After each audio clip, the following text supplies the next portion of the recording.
ಈ ಚಿತ್ರದಲ್ಲಿ ಬರುವ ಪಾತ್ರಗಳು ಕೇವಲ ಕಾಲ್ಪನಿಕವಾಗಿವೆ, ಕೇವಲ ಮನೋರಂಜನಾ ದೃಷ್ಟಿಯಿಂದ ಕೂಡಿದೆ. ಕತೆ ಸಂಪೂರ್ಣವಾಗಿ ಹಾಸ್ಯಮಯವಾಗಿರುವುದರಿಂದ ಕತೆಗೆ ಪೂರಕವಾಗಿ ಇನ್ಸ್ಪೆಕ್ಟರ್ ಮತ್ತು ಪೊಲೀಸ್ ಪಾತ್ರವನ್ನು ಕಾಲ್ಪನಿಕ ಪಾತ್ರಗಳನ್ನಾಗಿ ಸೃಷ್ಟಿಸಲಾಗಿದೆ. ಈ ಚಿತ್ರವನ್ನು ನೋಡುಗರು ಕೇವಲ ಮನೋರಂಜನಾ ದೃಷ್ಟಿಯಿಂದ ನೋಡಿ ಅರಸಿ ಹಾರೈಸಬೇಕು.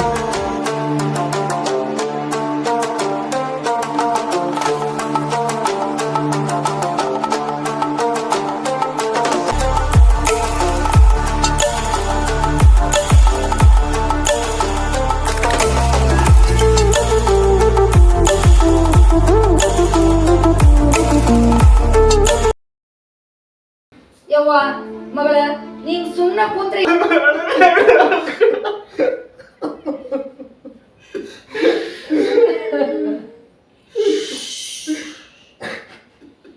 ಯಾರು ಉಳಿಬೇಡ್ರಿ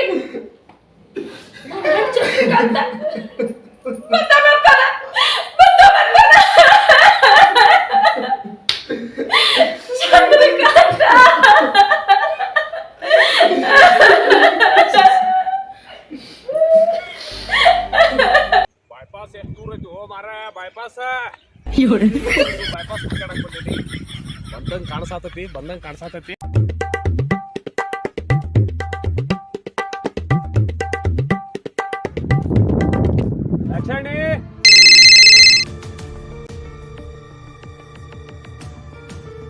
ಹಾ ಸರ್ ಇಲ್ಲ ಸರ್ ಇವತ್ತು ರಾತ್ರಿ ಹೊರಡ್ತೀನಿ ಸರ್ ಇಲ್ಲಿಂದ sir. Thank you so much sir. ಇಲ್ಲ ಸರ್, ನನ್ನ ಜನ್ಮ ಇದುವರೆಗೂ ಈ ನಿಮ್ಮ ಋಣನ ನಾನು ಮರೆಯೋದಿಲ್ಲ ಸರ್. ಹಾಂ ಸರ್, ಆಯ್ತು ಸರ್. ಮೊನ್ನೆ ಆಯ್ತು ಸರ್. ನನ್ನ ತಾಯಿ ಆಸೆ ಹಾಗೆ ಅವಳಿಗೆ ಇದೇ ಊರಲ್ಲಿ ತನ್ನ ಪ್ರಾಣ ಬಿಡಬೇಕು ಅಂತ ಅನಿಸಿತ್ತು ಸರ್. ಹೀಗಾಗಿ ಎಲ್ಲ ಇಲ್ಲೇ ನೆರವೇರಿತು ಸರ್. ಇಲ್ಲ ಸರ್, ನಾನು ಬರ್ತೀನಿ ಸರ್. ಹಾಂ ಸರ್, ಬೆಳಿಗ್ಗೆ ಅಲ್ಲೇ ಇರ್ತೀನಿ ಸರ್. ಇವತ್ತು ನೈಟೇ ಬಿಡ್ತಾ ಇದ್ದೀನಿ ಸರ್ ಇಲ್ಲಿಂದ. Okay sir, thank you sir. Thank you sir. ಯಾರು ರೀ ಸರ್? ಮ್ಯಾಲಿನ ಆಫೀಸರ್ ರೀ ಗುರುಸಿದ್ದಪ್ಪ. ಏನಿಲ್ಲ, ನಾನು ಟೆಂಪ್ರವರಿ ಆಗಿ ಇಲ್ಲಿ ಬಂದಿದ್ದೆ.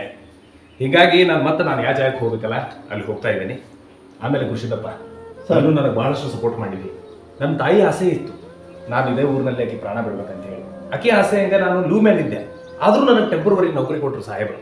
ಹೀಗಾಗಿ ನಾನು ಇಲ್ಲಿ ಬಂದೆ. ನೀನು ನನಗೆ ಸಪೋರ್ಟ್ ಮಾಡಿದೆ. ಈ ನಿನ್ನ ಸಪೋರ್ಟ್ನ ನಾನೆಂದೂ ಮರೆಯಂಗಿಲ್ಲ ಗುರುಸಿದ್ದಪ್ಪ, ಮರೆಯುವುದಿಲ್ಲ. ಟ್ರಾನ್ಸ್ಫರ್ ಆಗಿ ಮುಂದೆ ಎಲ್ಲೋಗ್ರು ಸರ್?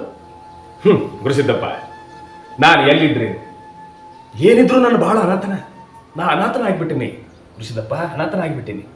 ಇರಲಿ, ನಾನು ಎಲ್ಲಿ ಹೋದರೂ ಸಹಿತ, ನಾ ಎಲ್ಲಿ ಟ್ರಾನ್ಸ್ಫರ್ ಆದರೂ ಸಹಿತ ನಾನು ನಿನಗೆ ಹೇಳುವಂಥ ಸಮಯ ಈಗಿಲ್ಲ. ಸಮಯ ಬಂದಾಗ ನಾನು ನಿನಗೆ ಎಲ್ಲಿ ಏನು ಎಂತ ಅಂತ ನಿನಗೆ ನಾನು ಹೇಳ್ತೇನೆ ಗುರುಸಿದ್ದಪ್ಪ, ಹೇಳ್ತೇನೆ. ಚಿಂತೆ ಬೇಡ. ಸರಿ ಸರ್, ನಿಮ್ಮಂಥ ಆಫೀಸರ್ ಕೂಡ ಕೆಲಸ ಮಾಡಿದ್ದು ನನಗೆ ಭಾಳ ಖುಷಿ ಆಯಿತು ಸರ್. ಆದರೆ ನಿಮ್ಮನ್ನು ಭಾಳಷ್ಟು ಸಲ ಏಕವಚನದಿಂದ ಮಾತಾಡ್ಸೀನಿ ಸರ್, ಅಸಭ್ಯವಾಗಿಯೂ ಮಾತಾಡೀನಿ ಸರ್. ಅದೊಂದೇ ಬೇಜಾರು ಸರ್. ಅದೆಲ್ಲ ಹೋಗ್ಲಿ ಬಿಡಿ ಗುರುಸಿದ್ದಪ್ಪ, ಅದನ್ನೆಲ್ಲ ಮನುಷ್ಯನಲ್ಲಿ ತಗೋಬಾರ್ದು. ನೀವು ನನಗೆ ಹಿರಿಯಣ್ಣ ಇದ್ದಾನೆ ಅಂತ ನಾನು ಅಂದ್ಕೊಂಡಿದ್ದೀನಿ. ಅದರ ಬಗ್ಗೆ ಎಲ್ಲ ಕಾಳಜಿ ಬಿಡಿ. ಆಮೇಲೆ ಗುರುಸಿದ್ದಪ್ಪ, ನಾಳೆಯಿಂದ ಬಹುತೇಕ ನನ್ನ ಮೊಬೈಲ್ ನಂಬರ್ ಚೇಂಜ್ ಆಗ್ತದೆ ಸರ್. ಆಮೇಲೆ ನಿನಗೆ ಆ ನಂಬರ್ನ ನಾನು ಕೊಡುವ ಅವಶ್ಯಕತೆ ಬೀಳುವುದಿಲ್ಲ ಅಂತ ಅನ್ಕೋತೀನಿ ನಾನು. ಯಾಕಂದ್ರೆ ಸ್ವಲ್ಪ ಹಾಗೇ ಇದೆ. ಆಮೇಲೆ ನಾನು ಈ ಊರಿಗೆ ಏನಾದರೂ ಬಂದ್ರೆ ನಾನು ನಿನಗೆ ಗ್ಯಾರಂಟಿಯಾಗಿ ಭೇಟಿ ಆಗೇ ಹೋಗ್ತೀನಿ. ಅದನ್ನೇನು ಚಿಂತೆ ಮಾಡ್ಲಿಕ್ಕೆ ಹೋಗಬೇಡ. ಆದರೂ ಮನಸ್ಸಿಗೆ ಭಾಳ ದುಃಖ ಆಗ್ತೈತೆ ಸರ್. ಸರ, ಆಕೆಗೂ ಗಂಡಿಲ್ಲ, ನಿಮಗೂ ಹೆಂಡತಿ ಇಲ್ಲ. ಸುಮ್ಮನೆ ಆಕೆನ ನೀವೇ ಮದುವೆ ಮಾಡ್ಕೊಂಡ್ಬಿಡ್ರಲ್ಲ. ಇಲ್ಲ ಗುರುಸಿದ್ದಪ್ಪ, ನಾನು ನನ್ನ ತಾಯಿ ಒತ್ತಾಸೆಗೆ ಲಗ್ನ ಹಾಕಿ ನಿಂತಿದ್ದೆ. ಆದ್ರೆ ಈಗ ಆಕೆ ಇಲ್ಲ, ನನಗೆ ಅದರ ಜರೂರತ್ತಿಲ್ಲ. ಆದ್ರೆ ನಾ ಸಾಯೋವರೆಗೂ ಗುರುಸಿದ್ದಪ್ಪ ನಿನ್ನ ಮತ್ತು ಆ ದಾಕ್ಷಾಯಣಿನ ನಾ ಮರೆಯುವುದಿಲ್ಲ ಸರ್. ನಮ್ಮನ್ನ ಯಾಕೆ ಮರೆಯೋದಿಲ್ಲ ಸರ್ ನೀವು? ನೀವಿಬ್ರು ನನ್ನ ಜೀವನದಲ್ಲಿ ಅಳಿಸಲಾದಂತಹ ನೆನಪುಗಳನ್ನು ತಿಂತೀರಿ. ಪಾಪ ಆಕೆಯ ಮುಂದಿನ ಜೀವನ ಒಳ್ಳೆಯದಾಗಿ, ನಿನಗೂ ಒಳ್ಳೆಯದಾಗಿ. ಗುರುಸಿದ್ದಪ್ಪ ಸರ್, ಸತ್ತು ಹೋಗಿರುವ ಆ ಚಂದ್ರಕಾಂತನ ಸಾವಿಗೆ ನ್ಯಾಯ ಕೊಡಿಸ್ಬೇಕು. Yes sir. ದಾಕ್ಷಾಯಣಿಗೆ ಅನ್ಯಾಯ ಆಗಿದೆ, ನ್ಯಾಯ ಕೊಡಿಸ್ಬೇಕು. ನೀನ್ ಇದ್ರೊಳಗೆ ಸ್ಪೆಷಲ್ ಆಗಿ ಮುತುವರ್ಜಿ ವಹಿಸ್ಕೊಡ್ಬೇಕು. ಸರಿ ಸರ್, ಪ್ರಮೋಷನ್ ಅನ್ನು ನಾ ಕೊಡಿಸ್ತೇನೆ. Yes sir. ನೀವೇ ಸಿಗುದಿಲ್ಲ ಅಂತೀರಿ, ಪ್ರಮೋಷನ್ ಹೆಂಗ್ ಕೊಡಿಸ್ತೀರಿ ನೀವು ನನಗ? ನಾ ಹೇಳ್ದಷ್ಟು ಮಾಡಿ, ನಾ ಹೆಂಗ್ ಕೊಡಿಸ್ಬೇಕು, ಏನ್ ಮಾಡ್ಬೇಕು ನನಗೆಲ್ಲ ಗೊತ್ತೈತಿ. ಸರಿ ಸರ್, ಗುರುಸಿದಪ್ಪ ಸರ್. ಲಕ್ಷ ಕೊಟ್ಟು ಕೇಳ. Yes sir. ಇದು ಈ ಕೊಲೆ ನಡೆದೈತಲ್ಲ, ಹೇಳ್ರಿ ಸರ್. ಅವ್ರಿಬ್ರು ಇಲ್ಲಿ ಸತ್ರಲ್ಲ. ಸೊ ಅವ್ರಿಬ್ರು ಎಲ್ಲಿ ಕೆಲಸ ಮಾಡ್ತಿದ್ರಲ್ಲ, ಆ ಕಂಪನಿ ಒಳಗೆ ಕೆಲಸ ಮಾಡೋರ್ದು ಯಾರ್ದು ಕೈವಾಡ ಅಂತ ಅನ್ಸಾಕತ್ತೈತಿ. ಇಲ್ಲ ಅಂದ್ರೆ ಈ ಕೊಲೆ ಈ ದಾಕ್ಷಾಯಿಣಿಗಾಗಿ ನಡೆದ ಕೊಲೆನೇ ಅಂತ ಅನ್ಸಾಕತ್ತೈತಿ. ದಾಕ್ಷಾಯಿಣಿಗಾಗಿ ನಡೆದ ಕೊಲೆ ನಾನು ಸರ್ ಏನ್ ಹೇಳ್ತೀರಿ ನೀವು? ಕರೆ ಗುರುಸಿದ್ದಪ್ಪ, ಕರೆ. ಈ ಕೊಲೆ ಹಿಂದೆ ಶಶಿಕಾಂತ, ರೋಹಿಣಿಕಾಂತ, ರಮಾಕಾಂತ ಈ 3 ಮಂದಿ ಒಳಗೆ ಒಬ್ಬನೇ ಒಬ್ಬವಾದನ ಸೂತ್ರಧಾರಿ. ಅವನನ್ನು ಹಿಡಿಬೇಕಾಗಿದ್ದ ನಮ್ಮ ಕರ್ತವ್ಯ. ಸರ್ ನಾನು ಕಂಡು ಹಿಡಿದೇ ಹಿಡಿತೀನಿ ಸರ್. ಹಿಡಿಲೇಬೇಕು ಗುರುಸಿದ್ದಪ್ಪ, ಹಿಡಿಯಾಕಬೇಕು. ಯಾಕಂದ್ರೆ ಆ 3 ಮಂದಿ ಒಳಗೆ ಇಬ್ಬರ ಸೇರಿ ಅವ್ನು ಮರ್ಡರ್ ಮಾಡ್ಯಾರ, ಇಲ್ಲ ಅಂದ್ರೆ 3 ಮಂದಿ ಸೇರಿ ಆದ್ರೂ ಮರ್ಡರ್ ಮಾಡ್ಯಾರ ಅಂತ ನನಗೆ ಅನ್ಸಾಕತ್ತೈತಿ. ಸರ ನಾಳೆ ಆ 3 ಮಂದಿನ ಕರ್ಕೊಂಡು ಬಂದು ಚಲೋದಾಗೆ ಬೆಂಡ್ ಹತ್ತನ್ರಿ. ಮಸ್ತ್ ಮಾಡ್ರಿ, ನಾ ಬರ್ಲಾಕ. Yes sir.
ಸರ.